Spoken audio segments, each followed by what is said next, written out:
Cənab Prezident İlham Əliyev, anaların anası Mehriban xanım Əliyeva, mən bir ana olaraq sizə müraciət edirəm.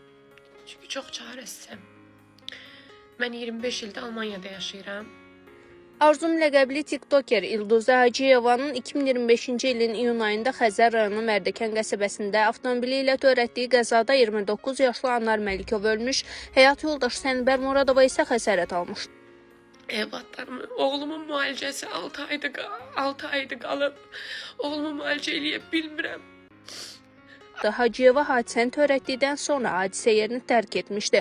Arzum hadisə yerindən uzaqlaşmasını, özünü itirməsi və xəstəxanaya getməsi ilə izah etsə də, iş materiallarında onun getdiyi xəstəxananı bir neçə dəqiqə sonra tərk etdiyi göstərilmişdi. Keçdiyimiz günlərdə Xəzər rayon məhkəməsində keçirilən iclasda Arzumun yol hərəkəti qaydalarını pozaraq ölümə səbəb olmaqda və hadisə yerindən qaçmaqda təqsirli bilinərək 5 il 9 ay müddətinə azadlıqdan məhrum edilməsi tələb edildi.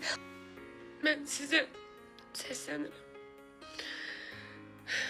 Benim 4 evladım, 4'ü də mənim himayəmdədir. Mənim atasları ilə zaksim heç vaxt olmuyor. Uşaqlarım qalıb belə. O hazırda azadlıqdadır. Arzum haqqında verilən qərarın ardından TikTokdan Azərbaycan Respublikasının prezidenti İlham Əliyevə səslənib. Arzum bir övladının xəstə olduğunu və 6 aydır müalicə etdirə bilmədiyini deyərək bunları bildirib.